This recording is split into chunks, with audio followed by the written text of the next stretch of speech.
Good afternoon, I'm Adam Cooper and this is your Midday News Fix for Tuesday the 9th of July.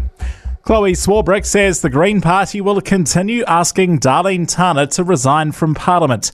It made the request after receiving a report on Tana's knowledge of alleged migrant exploitation at her husband's business. She'd been suspended on full pay for 115 days. Tana's resigned from the party but not Parliament and says she doesn't accept the report's findings. She claims it substantially misrepresents her level of involvement in her husband's business. Swarbrick says if Tana believes in the principles the party was elected on, she needs to recognise the bigger picture. I think New Zealand voters can expect that the Green Party is entitled to those 15 seats that we won at the election. Tana's departure from the party raises questions about Parliament proportionality if she remains an independent MP.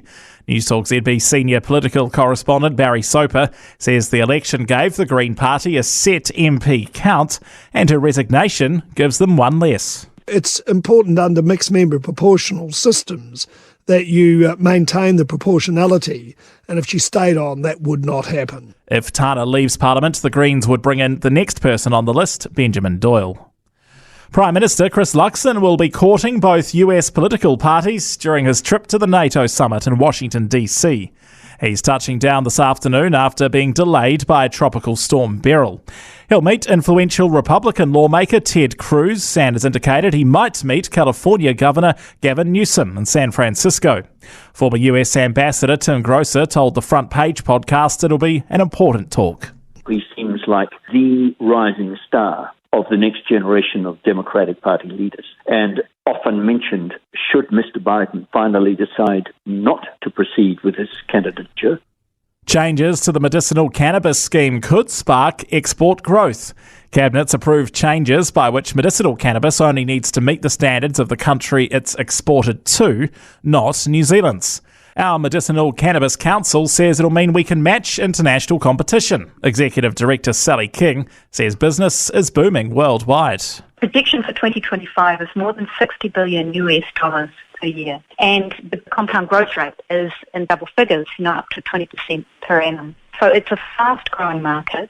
Latest SEEK figures show job ads declined 8% last month, with retail and consumer product ads down 18% and hospitality and tourism down 13%. The woman behind Dunedin's controversial exotic Pet Expo says she's unfazed by the SPCA launching inquiries after multiple complaints. Some attendees, including a stall holder, blasted the weekend event on social media, claiming false advertising and inadequate animal welfare standards. But Amelia Seals isn't concerned. She says the SPCA received heaps of complaints about her pet store, which has since closed down by her own accord. She says rumours it's taken animals from her previously are false. It was mainly just people with nothing better to do trying to bring me down because it's what happens in Dunedin.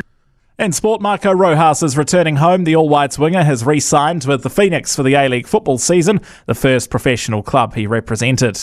Golf's PGA of America have appointed Keegan Bradley as the 2025 US Ryder Cup captain. Tiger Woods is understood to have declined an offer. And judoka Moira Costa will attend her second Olympics in Paris, but the first in 12 years, alongside debutante Sydney Andrews. BMX riders Rico Bierman and Layla Walker are also off to the Games. I'm Adam Cooper and that's your latest news fix. We'll be back with the next update at 5 p.m. from the Newstalk ZB newsroom.